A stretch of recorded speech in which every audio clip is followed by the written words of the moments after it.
আর আজকে একটা কোশ্চেন দেখছি, consider William Blake as a social critic. আমরা মনে হয় তিনটা দেখেছি বড় প্রশ্ন, তিনটা বড় প্রশ্ন দেখছি, একটা দেখছি ওয়ার্ডসওয়ার্থের, দুটো দেখছি, আর ব্লেকের একটা দেখেছিলাম। তো ব্লেকের আজকে একটা দেখছি, consider William Blake as a social critic. Social মানে সামাজিক, সমালোচক, সমাজ সমালোচক হিসাবে উইলিয়াম ব্লেককে দেখাও, বিবেচনা করো উইলিয়াম ব্লেককে। জুলফি কই উইলিয়াম ব্লেককে সমাজ সমালোচক হিসেবে বিবেচনা করো। William Blake belong to the time, কানটা ঠিক করো সবাই, just before the romantic age of English literature. তার মানে ইংরেজি সাহিত্যের যে রোমান্টিক যুগটা ছিল ঠিক তার আগেই কিন্তু উইলিয়াম ব্লেক জন্মগ্রহণ করেছিলেন, ওই সময়টা তিনি ছিলেন। It was a time of industrial revolution, এই সময়টা ছিল হচ্ছে ইন্ডাস্ট্রিয়াল রিভলিউশনের সময়, শিল্প বিপ্লবের সময় ছিল। So industrial revolution in England, so his works reflect the period with all it's characteristics. এই সময়কার যে বৈশিষ্ট্যগুলো আছে, এই সমস্ত বৈশিষ্ট্যগুলো নিয়েই তার লেখাগুলো ফুটে উঠেছে, তার লেখা এগুলো ফুটে উঠেছে। সাধারণত সব বড় বড় লেখকেরাই কি লিখেছে, তার সময়কে লিখেছে, তার সময়কে লিখছে যে সেই বড় হতে পেরেছে। Blake was a witness of the industrial revolution, সে ইন্ডাস্ট্রিয়াল রিভলিউশনের একজন সাক্ষী, যে সরাসরি দেখে, witness, right, and saw the changes, এবং সে দেখেছিল সেই পরিবর্তনগুলো যেগুলো ওই সময়ে ঘটেছিল। আমি বাংলা বলছি, এগুলো মনে রাখবা, এগুলো দিয়ে ইংলিশ লিখবা। ম্যানি পিপুল লস দেয়ার জবস, দেখো খেয়াল করো, রিভলিউশন, ইন্ডাস্ট্রিয়াল রিভলিউশন, তার সঙ্গে জব হারায় ফেললো, শিল্প বিপ্লব হলো, জব হারায় ফেললো। তো বিষয়টা কিন্তু মেলে না, যে শিল্প বিপ্লব জব হারায় কেন? শিল্প বিপ্লব হলো, শিল্পে সব মেশিন ব্যবহার করা শুরু হয়ে গেল, তখন জব হারালো। দেখো সিরাজগঞ্জ, দেখো বেশিরভাগ মানুষই রিক্সা চালায়, most of the people pulls rickshaw. তো রিক্সা চালায় কেন চালায়? কারণ হচ্ছে অন্য কোনো কাজই করতে দেয় না, সব কিছু করে মেশিন, মাটি কাটার কাজ করে মেশিন, এটা গাছ কাটার কাজ করে মেশিন, অমুক করে মেশিন, তমুক করে মেশিন, ওরা করবে কি? খেয়াল করছো কি? সেটা তো এত রিক্সা, সবাই রিক্সা নিয়ে বের হয়। এরপর দেখো, the poor suffered, child labor, many people lost their jobs as production became easier, কারণ প্রোডাকশন সহজ হয়ে গেল, using machine instead of human hands. কথা ক্লিয়ার? চাইল্ড লেবার সিস্টেম প্রিভেইলড, এবং তখন শুরু হলো হচ্ছে শিশু শ্রমের সিস্টেম শুরু হলো। কেন শিশু শ্রমের সিস্টেম শুরু হলো? কারণ বাবা মা যে আর্ন করে তা দিয়ে চলে না, বুঝতে পারো না, সাফিসিয়েন্ট না। তখন কি হয়? তখন শিশুকেও আগায় দেয় বাবা মা। And society became the slave of the upper class people, এবং সমাজ হয়ে গেল হচ্ছে উচ্চ শ্রেণীর মানুষের দাস হয়ে গেল।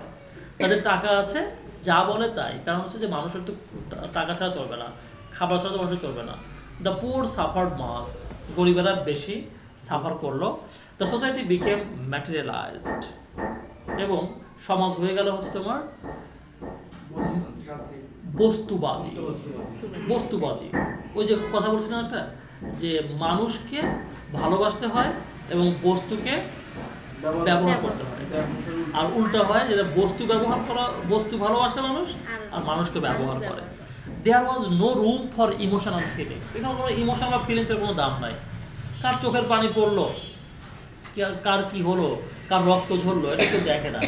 দেয়ার was no pleasure of innocence, ঠিক আছে, এখানে আনন্দ, ভালোবাসা এবং শান্তির কোনো, মানে নিষ্পাপতা, ভালোবাসা এবং শান্তির কোনো আনন্দ ছিল না। আনন্দ সব বুনো আনন্দ। Being a sensible artist, sensible বলতে বোঝায় তাকে যে তার সেন্স দিয়ে সব কিছু বোঝার চেষ্টা করে, ঠিক আছে, সেন্সিবল। যুক্তিবাদী একজন শিল্পী হিসেবে Blake took his pen as a weapon, তার কলমটা হাতে নিল একটি হাতিয়ার হিসেবে, to depict all this evil practices of society, সমাজের এই সমস্ত খারাপ যে প্র্যাকটিসগুলো আছে এই সমস্তগুলো করার জন্য, আঁকার জন্য, ডিপিক্ট, এটা কোনো ছবি আঁকা। He like to send a message to the upper and ruling class people. সে অ্যাকচুয়ালি রুলিং ক্লাস পিপুল এবং আপার ক্লাস পিপুলকে একটা মেসেজ দিতে চাইলো। যেমন আমরাও কিন্তু মেসেজ দেওয়ার চেষ্টা করি, আমরাও কিন্তু সরকারকে বিভিন্ন জিনিস জানাতে চেষ্টা করি, করি না? যেমন তোমার কী বলে, যমুনার ব্রিজের আশেপাশে ড্রেজিং করা হচ্ছে। তো ড্রেজিং করা হচ্ছে সরকারিভাবে না, বালু উত্তোলন করতেছে। তো এই বালু উত্তোলন যে করছে এটা কি সরকার জানে? যদি না জানে তাহলে তো এই সেতুটা হুমকির সম্মুখীন হতে পারে, হতে পারে কিনা? তো এই বিষয়টা কিন্তু আমার তোমার ইচ্ছা যে সরকারকে জানায়, বুঝলেন এই কথা? তার মানে একজন মানুষ কনসাস হলে সে কিন্তু যে কোনোভাবেই সেটাকে চেঞ্জ করার চেষ্টা করে, যে এটা যেন থামানো যায়। তো উনিও চাইছিলেন যে এই সমাজে যে ইভিল প্র্যাকটিসগুলো আছে এই প্র্যাকটিসগুলো থামানোর জন্য। He like to send message to the upper class who are responsible for the poor's misery. গরিব মানুষের দুঃখের জন্য তারাই দায়ী ছিল। Thereby in many works of William ব্লেকের বিভিন্ন লেখায়, বিশেষ করে সংস অফ ইনোসেন্স এবং সংস অফ এক্সপিরিয়েন্সে আমরা সামাজিক ক্রিটিসিজম দেখি, অ্যান্ড ব্লেককে দেখি সে একজন সমাজের ক্রিটিক, সমাজের সমালোচক। দ্য চিমনি সুইপার্স দুইটা দেখো প্লুরাল দেওয়া আছে, যে তুমি দুটো না, একটা সংস অফ ইনোসেন্সে আছে, একটা সংস অফ এক্সপিরিয়েন্স আছে। এটা সেরকমই লেখা। ইন দিস পোয়েমস, এই কবিতা দুটোতে, Blake criticises the child labour system of English society because of harsh reality. কারণ কঠোর বাস্তবতার জন্য the parents can't feed their children, বাচ্চাদেরকে খাওয়াতে পারে না। এবং জীবিকা অর্জনের জন্য the children are sent to compel to work, তাদেরকে পাঠানো হয় এবং বাধ্য করা হয় কাজ করতে, চিমনি মুছতে। That is too dangerous for them, তাদের জন্য খুব বিপজ্জনক। Blake has commented this chimney as coffin for the child. সে বলেছে এগুলো কফিনের মতো, মনে হচ্ছে ব্ল্যাক কফিন এই চিমনিগুলোকে মনে হয়েছে। দ্য থাউজেন্ডস অফ সুইপার্স, হাজার হাজার সুইপার, যেমন এখানে আসলে ডেক ছিল, জো, নেড অ্যান্ড জ্যাক, এরা সবাই কোথায় ছিল? Locked up in coffins of black, তারা কালো কফিনে মোড়ানো ছিল। He has consider the sweeping cloth as cloth of death. সে যে সুইপিং ক্লথ থাকে না, যেমন রান্নাঘরে আমরা একটা কাপড় পরে যে রান্না করি, বুঝতে পারছো? তো এরকমই যারা যখন মোছে তখন তো আলাদা পোশাক পরে না, যে রঙের কাজ করে রঙের আলাদা পোশাক পরে না, সে কি স্বাভাবিক পোশাক পরে না। তো সেরকমই একটা পোশাক। The poet also criticises the role of the parents and the ruler and even of the God, the God হবে না। তার মানে এখানে সে প্রশ্ন তুলেছে পিতামাতার বিষয়ে, শাসকের বিষয়ে এবং গডের বিষয়ে প্রশ্ন তুলেছে, যে গড কেন এদের ইবাদত চায় কেন? ঠিক আছে, এরা বাচ্চাদেরকে ঠিক রাখতে পারতেছে না, এদের ইবাদত গড চায়। আসলে কি গড চায় এটা? এই ফালতু ইবাদত দিয়ে কি হবে? গডে কি হবে? তুমি যদি আল্লাহকে না করো, আল্লাহ ইবাদত না করো, আল্লাহর কি আসা যায়? আসা যায় কিছু? ঠিক আছে, হ্যাঁ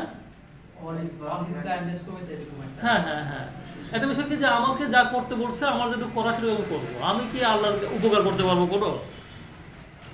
আমি কি ইবাদতগুলো আল্লাহর উপকার করতে পারবো? and are gone to praise God and his priest and king who make up a heaven of our misery। এই যে এই কথাগুলো আছে চিমনি সুইপার কবিতাতে, who make up a heaven of our misery, মানে তারা আমাদের এই মিজারি দিয়ে হেভেন তৈরি করতেছে। ওই যে মনে করো যে ব্যবসা করতেছে, তারা লাভ করছে। লন্ডন, এখন চিমনি সুইপার দেখলাম, এখন দেখছি লন্ডন। তাহলে এক একটা কবিতা নিয়ে আসবা। এখন লন্ডন নিয়ে আসলাম। London is another notable poem of by Blake where the social system of industrial society has been bitterly criticised again. এখানেও খুব খারাপভাবে ক্রিটিসাইজ করা হয়েছে, খুবই খারাপভাবে, তিক্তভাবে। ঠিক আছে, in it the London city has been depicted with all it's dark, ugly, negative, sordid and unseen aspects.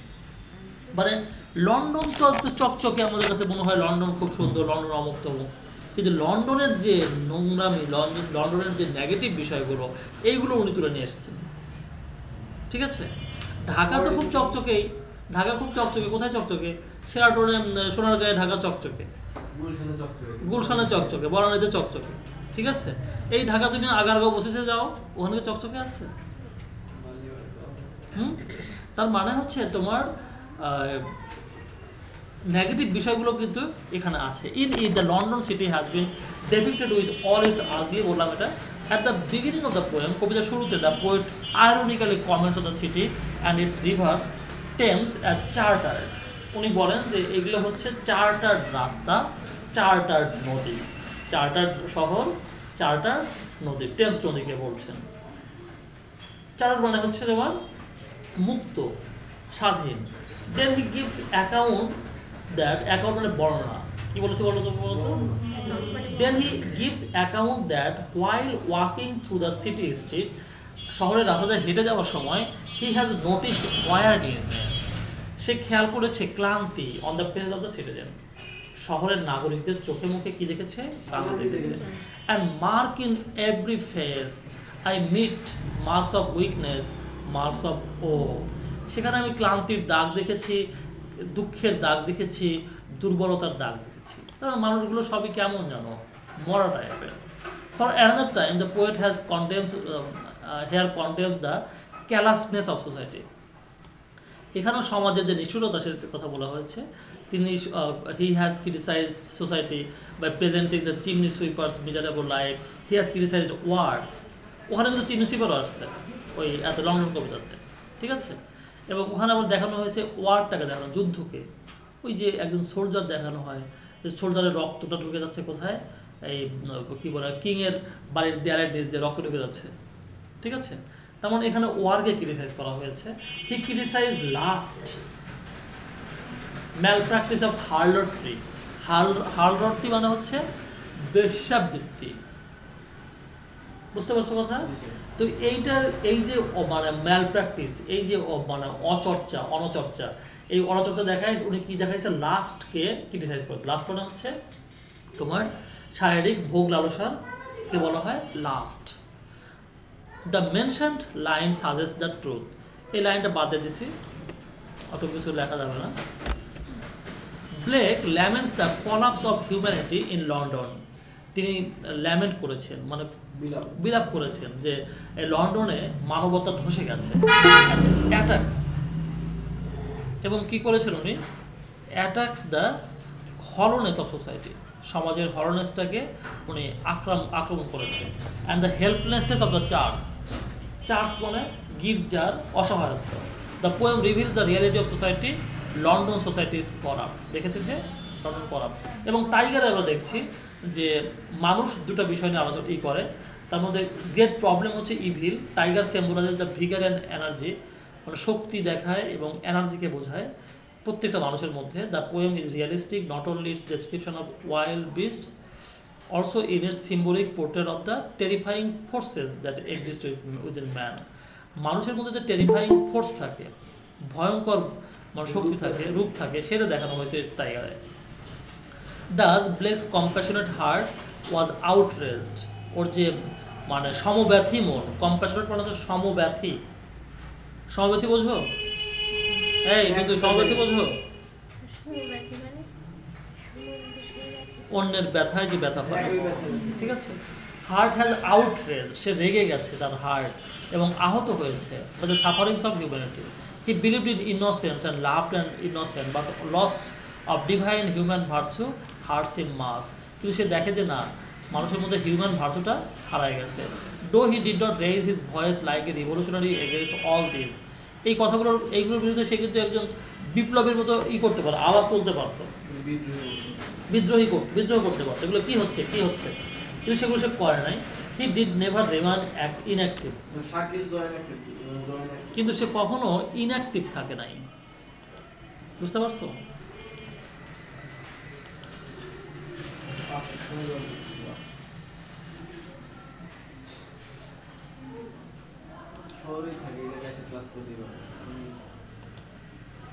মানুষের সবচেয়ে বড় সমস্যা হলো অলসতা, মানুষের জীবনকে থামায় দেয় হচ্ছে অলসতা। পৃথিবীতে যতগুলো মহামানব দেখবা, সবগুলো মহামানবী অলসতাকে জয় করেই সে মহামানব হয়েছে। অলসতাকে প্রশ্রয় দিয়ে কেউ কোনোদিন বড় হতে পারছে এরপর নজির নাই। He did never remain inactive. He took his pen and brush. সে তার কলম হাতে নিয়েছে এবং ব্রাশ হাতে নিয়েছে। ব্রাশ কেন বলছি, উনি একজন পেইন্টারও ছিলেন, ছবি আঁকতেন, ঠিক আছে। And depicted society courageously before the readers. That is why now critics consider him as a silent critic of society. His criticism is still contemporary and so he is now read.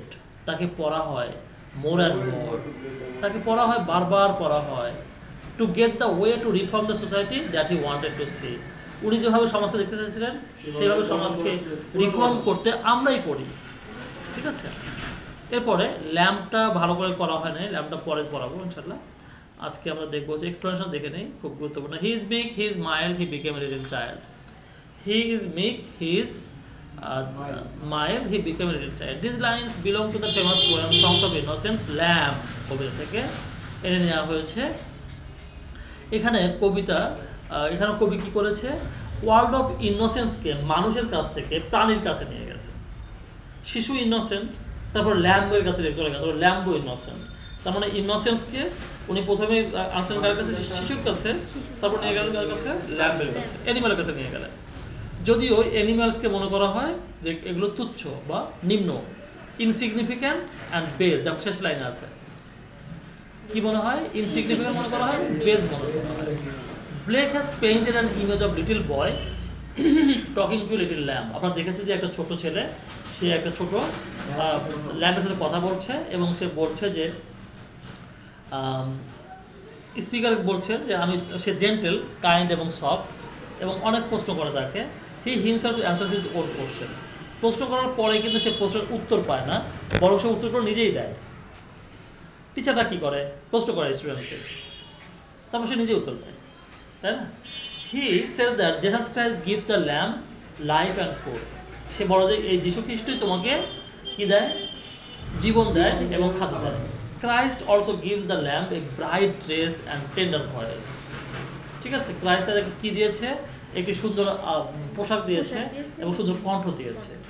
তিনি তাকে সৃষ্টি করেছেন কিভাবে, একে innocent এবং tender করে।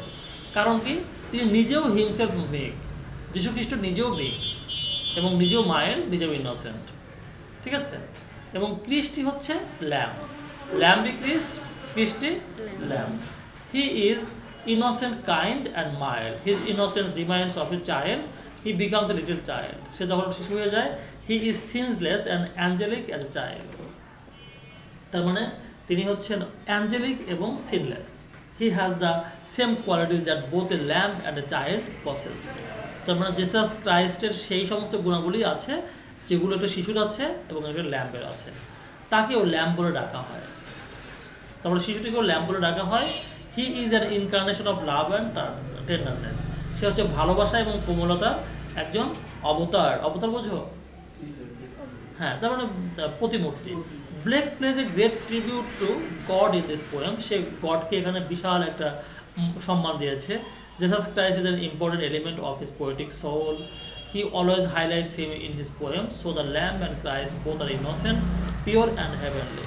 ঠিক আছে, যে কোনো ধর্মেই ঈশ্বরের সাথে সাথেই মানে সৃষ্টিকর্তার সঙ্গে সঙ্গেই ওই ধর্মের অবতারকে খুব গুরুত্ব দেওয়া হয়। বুঝো না, অবতারকে গুরুত্ব দেওয়া হয় কারণ হচ্ছে যে অবতারই তো ঈশ্বরকে চেনে। আমি তুমি তো চিনি না। হিন্দু ধর্মে যদি কৃষ্ণ থেকে থাকে তাহলে কৃষ্ণ চেনে, খ্রিস্টান ধর্মে যিশু চেনে, ইহুদি ধর্মে মুসা আলাইহিস সালাম চেনে, তাহলে মুসলমান ধর্মে কে চেনে? হযরত মুহাম্মদ মুস্তাফা সাল্লাল্লাহু আলাইহি ওয়াসাল্লাম। তার মানে হচ্ছে তার মর্যাদা অনেক, এবং সবগুলো ধর্মে কিন্তু আমরা দেখছি যে এই মানে তাকে খুব বড় মর্যাদার আসনে ডাকা হয়। কিন্তু আমাদের দেখছি যে আমরা কেউ কেউ তার মর্যাদাটাকে একটু কমায় দেওয়ার চেষ্টা করি। মনে হয় যে মানে একটু তেমন কেউ না, আমাদের মতোই একজন, ভেরি সিলি, তাই না? এটা খুব সিলি না? রাসূল সাল্লাল্লাহু আলাইহি ওয়াসাল্লামকে আমাদের মতোই একজন ভাবাটা কেমন? খুব নিম্নমানের কথাবার্তা। Well go and play till the light fades away and then go home to bed. এটা আরেকটা ব্যাখ্যা দেখছি আমরা। Well go and play till the light fades away. ঠিক আছে, ঠিক আছে, যাও খেলো এবং চলে আসো। হ্যাঁ, এটা কোথেকে পড়ছে? নার্সের সং থেকে। কিন্তু তাহলে আমরা বুঝলাম এটা নেওয়া হচ্ছে নার্সের সং থেকে। এখানে নার্সকে মনে হচ্ছে খুবই তার বাচ্চাগুলোকে খুব ভালোবাসে এবং ওরা চাচ্ছে যে আরও কিছুক্ষণ খেলবে। In the poem the nurse plays the role of a governance, she is very affectionate, she is like the innocent children. সেও কিন্তু এই বাচ্চাগুলোর মতোই ইনোসেন্ট, তাই না? She feels happy they are present company, ওদের সঙ্গে থেকে খুব মজা পাচ্ছে। সে খুব আন্তরিক এবং অ্যাগ্রিয়েবল। অ্যাগ্রিয়েবল বোঝো কি? Right, very good. She is not a conventional thinker, সবার মতো ভাবে না। স্ট্রিক্ট ডিসিপ্লিন সে না, স্ট্রিক্ট মানে কঠোর নিয়মের মধ্যে রাখা। She believes in winning the love and confidence of the children by allowing them some freedom. সে ভাবে একটু ওদেরকে ছেড়ে দিলে পারে, ওরা আমাকে ভালোবাসবে বেশি। তার মানে এই কঠোরতার চাইতে ভালোবাসাটাকে সে বেশি গুরুত্ব দেয়। অ্যাকচুয়ালি তাই তো, তাই না? একটা শিশুকে তুমি ধমক দিলেই ও শুনবে, ও বাধ্য শুনতে। কিন্তু ওকে ধমক দেওয়া তোমার দরকারটা কি? বরং ওর সাথে ভালোবাসা পেতে হলে তোমাকে কী করতে হবে? লাভ হিম, লাভ ইট। ও তুমি যা বলবো তাই শুনবে, কিন্তু তুমি ভালোবেসে বলো, শুনবে। আর বাকিটা তো যদি শোনে, ও বাধ্য হয়ে শোনে। আন্ডার হার ওয়াস মানে তো পর্যবেক্ষণ। The children are enjoying their time in the green meadow, she is also very much anxious for the security, যে এদের কী হবে না হবে। She ask them to come back to go to bed, but they say that splendour of light is yet visible, এখনও আলো আছে। Lots of birds and beasts are still in the open field, তার মানে এখনও অনেক পশু পাখিরা আছে ফাঁকা মাঠে। So the nurse let's them play further, এবং শুনে সে কী বললো, খেলো কিছুক্ষণ, ঠিক আছে। It is very clear that nurse is very friendly, she is a symbol of kindness and sympathy, she is contrast with the nurse's song. এত দরকার নেই, প্রথমটুকু দিলে হবে, ঠিক আছে। আমরা যেটুকু লিখছিলাম উপরের যে প্যারাটা আছে এটুকু লিখলেই যথেষ্ট, আর লিখতে হবে না। এরপরে আমরা দেখছি sketch the character of the nurse in the poem নার্সের সং। নার্সের সং কবিতায় এই sketch the character of the nurse in the নার্সের সং। নার্সের কিছু দেখলামই আমরা, কেমন চরিত্র তার দেখলাম না? William uses central female character to make significant political and social point. এখানে সামাজিক এবং রাজনৈতিক গুরুত্বপূর্ণ কিছু বিষয় এই নার্সকে নিয়ে আসা হয়েছে। আমি তো বলেছি তোমাদেরকে যে তোমাদেরকে আমরা সব কিছু পড়াই না, বুঝলে? বেশি গভীরে যাই না, জাস্ট হালকার উপর দিয়ে বাচ্চাদের মতো করে পড়ায় রেখে দেখে, ঠিক আছে? কারণ এটুকুই তোমাদের জন্য জরুরি। These poems are different versions of the story of a nurse. কি ভুল বলছে কি? এর বেশি গেলে কি বুঝবা বা থাকবে? এখন সময় দিয়েছে, অন্য সময় সবাই বুঝবে না। আর বলছে যে এই মানে জাতীয় বিশ্ববিদ্যালয়ে ঢোকে না, আমি দেখলাম তো জাতীয় বিশ্ববিদ্যালয়ে ঢোকে না। বইগুলো খুব হালকাভাবে ছেড়ে দেয়, বইয়ের গাইড টাইডগুলো যে দেখি ওখানে হালকাভাবে ছেড়ে দেয়। কিন্তু আমি যখনই বাইরের কোনো বিশ্ববিদ্যালয় দেখি ওরা অনেক ডিপ পড়ে। অন্যান্য বিশ্ববিদ্যালয় যেগুলো পাবলিক বা যেখানে ইংরেজি ডিপার্টমেন্ট থাকে সেগুলো এই বই সেম বই পড়ে না। হ্যাঁ, একই বই পড়ে, ওরা এই সেম বই পড়ে কিন্তু ডিপলি পড়ে। হ্যাঁ, ওরা সেম বই পড়ে, এবং এখানে তোমার এই ব্লেকের যে আরও কিছু কথা আছে সেগুলো পড়ে। আর এগুলো তোমাকে যদি পড়াতে যাই তুই বলবো যে তো উল্টা পাল্টা কথা বলে, এক্সট্রা বই, বুঝো না? ওর যে ইনার মিনিং হিডেন মিনিং যদি বলা হয় তাহলে তুমি তখন মানে একটু ঝামেলা করে যাবে। In Songs of Innocence, that nurse is seen in one way, and the poem continues in Songs of Experience to show significant change in the nurse. তার মানে নার্সের কিন্তু আমরা দুই জায়গায় দেখি ওনাকে, একবার দেখি হচ্ছে সংস অফ ইনোসেন্সে, আবার দেখি এক্সপিরিয়েন্সে। তো ইনোসেন্সে আমরা যেটুকু দেখছি সেটা কিন্তু চেঞ্জ হয়ে আবার এক্সপিরিয়েন্সে অন্যরকম দেখি, এটি বলা হয়েছে, মানে চেঞ্জ আছে। She begins as one who is wide eyed. প্রথমে যখন তাকে দেখা যায় খুব ওয়াইড আইড, সে মানে তার মনটা অনেক বড়। ট্রাস্টিং দ্য ওয়ার্ল্ড, সে পৃথিবীকে খুব বিশ্বাস করে। পৃথিবীকে বিশ্বাস করে বলে যে বাচ্চাগুলোকে ছেড়ে দিল, তাই না, যে ওদের ক্ষতি হবে না। She has come to be quite tired, কিন্তু যখন আমরা এক্সপিরিয়েন্সে যাই তখন দেখি যে উনি খুব ক্লান্ত, উনি মেনে নিচ্ছেন ওদের কথা। In some respect she has become tired, beaten down by the world, এবং পৃথিবী তাকে কী করেছে, ক্লান্ত করেছে এবং তাকে আহত করেছে। By using this character Blake makes a statement about the difficulty of movement for female rights. দেখো এগুলো কখনো শুনছো তুমি? সে যে নারী অধিকারের একজন সিম্বল, এটা কখনো শুনছো? তাহলে এইটুকুতে এই মাত্র আসছো, আরও যখন ঢুকবো তখন আরও অনেক কিছু আছে, কিন্তু এগুলো আমরা ওদেরকে জানি না, ঠিক আছে। He argues heart changes that in the process of fighting for an independent life. এই নার্স যে একজন স্বাধীন জীবন যাপনের জন্য যুদ্ধ করতেছে সেটা কিন্তু আমরা কিন্তু দেখি নাই। দেখছি কি? আমরা কিন্তু এই বাচ্চাগুলোকে নিয়েছিলাম, এই নার্সকে নিয়ে কখনো চিন্তা করে নাই। In Songs of Innocence, that nurse is seen on way in the poem continues in Songs of Experience to show significant change with the nurse. বললাম যে পরিবর্তন হচ্ছে বারবার। She begins as one who is eyed and touches the world. এটা তো একই জিনিস দেখছি। In some respects she has, এগুলো একই জিনিস দেখছি। বারবার দুইবার কপি হয়েছে বোধহয়, হ্যাঁ। He argues those changes of process fighting for independent life women are often abducted. এখান থেকে দেখো, এই যে এখান থেকে বাই ইউজিং, ঠিক আছে, বাই ইউজিং দিস ক্যারেক্টার, পাইছো কি এই চরিত্রটা ব্যবহার করে Blake makes statement about the difficulty of the movement of female rights. নারী অধিকার আন্দোলনের সমস্যাগুলো নিয়ে এসেছে এই চরিত্রের মাধ্যমে। তাহলে এইটা বুঝতে হলে তোমাকে আরো বেশি ঢুকতে হবে। এটা আলোচনা কি আমরা করছি কখনো, আমরা ভাবে নাই।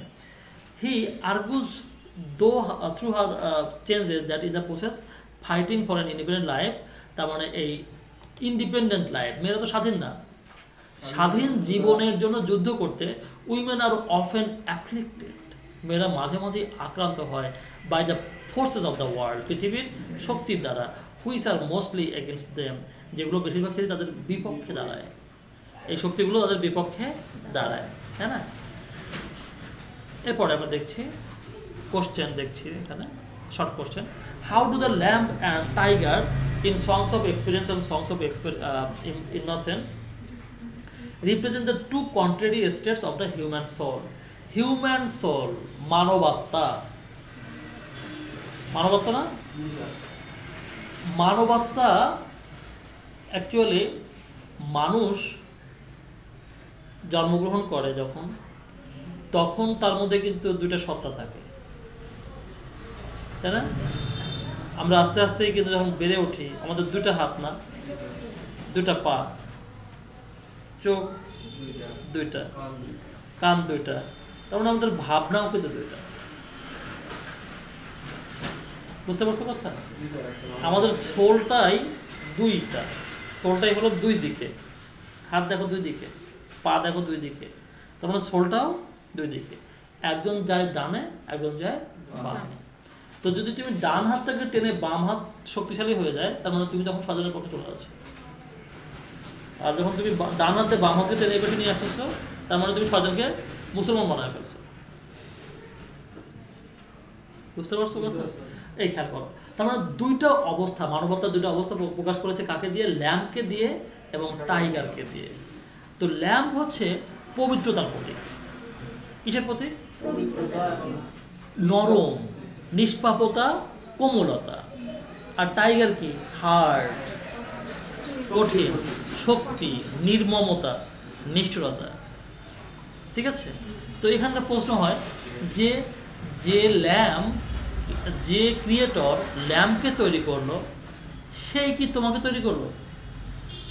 এটা প্রশ্ন করছে, কিন্তু এটা প্রশ্ন করলো সে যে যে ল্যাম্পকে তৈরি করেছে সেই কি তোমাকে তৈরি করছে? এই টাইগারকে বলতেছে। তাহলে দেখো, the lamp and tiger are both representative poems of Blake. Representative তার মানে প্রতিনিধিত্ব করে, খুব গুরুত্বপূর্ণ দুটো কবিতা। They celebrate two contrary states of the human soul, একটা হচ্ছে ইনোসেন্স, একটা হচ্ছে experience. The lamp celebrates the divinity and innocence. Lamp হচ্ছে কাকে সেলিব্রেট করে? ডিভিনিটিকে, মানে স্বর্গীয়তাকে এবং ইনোসেন্সকে, of not merely the child, শুধুমাত্র বাচ্চাদের যে নিষ্পাপতা তাই না, but also of the harmless beast creatures on earth. তাছাড়া মানে পৃথিবীতে যে হার্মলেস বিস্টগুলো আছে সেগুলোকে প্রতিনিধিত্ব করে, যেমন বিড়ালের বাচ্চা, ছাগলের বাচ্চা, মুরগির বাচ্চা, হার্মলেস বিস্ট। হার্মলেস বিস্ট না, ওদেরকে দেখলে আমাদের ভালো লাগে, আমরা মানে বাচ্চারা তো পাগল হয়ে যায় ওদেরকে দেখলে। The lamp explores the innocence of children's understanding of God and the natural world. The child asks the lamp whether it knows its merciful creator. Child ল্যাম্পকে জিজ্ঞাসা করে সে তার মার্সিফুল ক্রিয়েটরকে চেনে কিনা। ঠিক আছে? Who gives its soft easy clothing and এই তো পড়লাম আমরা, পড়ে না যে তুমি চেনো কিনা তাকে। But the child does not wait for the answer. কিন্তু উত্তর দুটো অপেক্ষা না করে সে বলে যে হ্যাঁ, সে কিন্তু সে কার কথা বলে? সে গডের কথা বলে, যে গডও ল্যাম্পের মতোই soft, gentle. He is one who calls himself a lamb, এবং গডও নিজেকে ল্যাম্ব বলতে পছন্দ করে। ঠিক আছে, আল্লাহ নিষ্পাপ না? অবশ্যই। আল্লাহ নিষ্পাপ, তাহলে শিশু নিষ্পাপ। শিশুকে আমরা তো বলি যে আল্লাহ থেকে আসছে, তাই বলি না?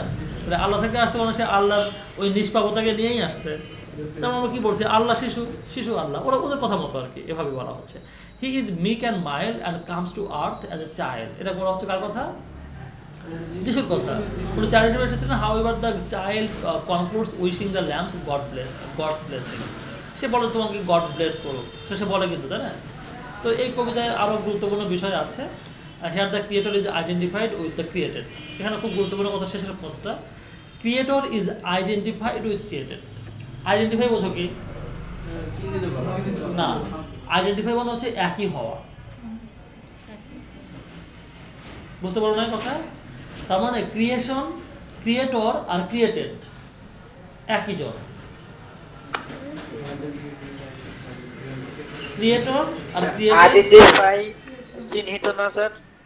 আইডেন্টিফাই চিহ্নিত করা, সবসময় চিহ্নিত করা থাকবে, সবসময় কি চিহ্নিত করা থাকবে? এখানে তুমি চিহ্নিত করতে পারবা আইডেন্টিফাইড উইথ, দেখো কি প্যাসিভ করা আছে কিন্তু, here the creator is identified with the created, passive করা আছে না? হ্যাঁ, ক্রিয়েটরের সহিত এটা ক্রিয়েটরকে আইডেন্টিফাই করা হচ্ছে। হ্যাঁ হ্যাঁ, তার মানে এখানে তোমার ই নাই কোনো, এখানে কিন্তু ওই চিহ্নিত করা বা আলাদা করা এগুলো কিন্তু বোঝানো হচ্ছে না, বরং বোঝানো হচ্ছে কি যে একই, ঠিক আছে, একই বোঝানো হয়। যেমন আইডেন্টিফাইড, সেটা সব বোনের পড়তে হচ্ছে না। তার মানে দুই বোন সুমি অ্যান্ড রুমি আইডেন্টিফাই, বোঝো না? একই চেহারা, সুমি অ্যান্ড রুমি আইডেন্টিফাই, এই যে এরকম সেন্সটা। তার মানে creator is identified with the created, ঠিক আছে? তো এই বিষয়টা কিন্তু একটা গভীর তত্ত্বের বিষয়, মারফত বলি না আমরা, গভীর তত্ত্ব বলি, শরীয়ত, তরিকত, হকিকত, মারফত। তো মারফতের এই জ্ঞানটা কিন্তু এখানে মানে এসে থেমে যায়। তার মানে ক্রিয়েটর আর ক্রিয়েটেড, খেয়াল করছো কি? যদি বলা হয় ক্রিয়েটর এবং ক্রিয়েটেড আইডেন্টিফাইড, তাহলে কিন্তু আমাদের সেন্সটা কিন্তু একটু অন্যদিকে চলে যায়, ডিফারেন্ট হয়ে যায়। ব্লেক সাবসিকুয়েন্ট পোয়েট্রি, পরে যে ব্লেকের কবিতাগুলো আসে, the develops the implication that the true innocence is impossible without experience. Experience ছাড়া প্রকৃত ইনোসেন্স সম্ভব না। Transformed by the creative force of human imagination, এবং এই ইনোসেন্সটা তৈরি হয় হচ্ছে মানুষের ক্রিয়েটিভ ফোর্স দ্বারা। খেয়াল করে দেখো, যদি শিশুরা এত নিষ্পাপী হবে, তো শিশুদের শক্তি নাই, বরং অনেক বয়স হয়ে আউলিয়ারা শক্তিশালী হয়, নবী রাসূলরা অনেক বয়স হওয়ার পরে শক্তিশালী হয়। তাহলে তো মানে ইনোসেন্স কোনটা বেশি শক্তিশালী? ইনোসেন্স, এক্সপিরিয়েন্সের দ্বারা যে ইনোসেন্স, সেটা বেশি শক্তিশালী, ঠিক আছে? একটা কথা আছে যে তোমার বলি না যে আল্লাহ আমাকে বিপদে ফেলো না, আল্লাহ যদি বিপদে না ফেলে তুমি তো আল্লাহকে চিনবা না। খেয়াল করছো কি? আল্লাহ যখন প্রতিকূল পরিবেশে না ফেলে, তুমি যে আল্লাহর যে অস্তিত্ব আছে এটা তো তুমি টের পাবে না। কি ভুল বলছে কি? আল্লাহ আছে, এটা তোমাকে আল্লাহ টের পাওয়া কিভাবে? বিপদের মাধ্যমে, তোমার এটা বোঝা লাগবে। তুমি সুখে থাকলে জীবনে বুঝবো না যে হ্যাঁ আল্লাহ আছে। এরপর দেখো কোথায় এখন, the tiger may be interpreted as an allegory, reflected the opposing powers of god and Saturn, of good and evil. তার মানে এখানে এই টাইগার দুটো জিনিসকে করছে, একটা হচ্ছে গড, একটা হচ্ছে স্যাটার্ন। তারপরে ভালো আছে তার মধ্যে এবং মন্দ আছে। Both tiger and the lamb are the visible parts of God's creation. Allah যে সৃষ্টি করেছেন, অনেক কিছু সৃষ্টি করেছেন আমাদের, তার মধ্যে কিছু আছে ভিজিবল, কিছু আছে ইনভিজিবল। আর এই গডের ভিজিবলের মধ্যে টাইগারও আছে, ল্যাম্বও আছে। তার মানে গডের কিন্তু আমরা দুটোই দেখি। গড একদিক দিয়ে পানি খাওয়ায় আমাদের জীবন রক্ষা করে, আর একদিক দিয়ে পানি দিয়ে আমাদেরকে মৃত্যু ঘটায়। God created the tiger, the aggressor, and the lamb the prey. যেখানে টাইগার, বাঘ হচ্ছে শিকারী, আক্রমণকারী, আর ল্যাম্ব হয়ে গেছে সেখানে হচ্ছে শিকার, প্রিয় মানে শিকার না। The coexistence of fierceness represented by the tiger and the gentleness represented by the lamb is a mystery. এখানে দুটো জিনিস পাশাপাশি নিয়ে আসছেন উনি। একটা হচ্ছে বাঘের ফিয়ারসনেস, হিংস্রতা, আর একটা হচ্ছে ল্যাম্বের জেন্টলনেস। এবং এটা কিন্তু একটা রহস্য। কিসের রহস্য? পার্থক্যের রহস্য। এটা সবাই পারে না, এরকম করে দেখাতে সবাই পারে না। ঠিক আছে?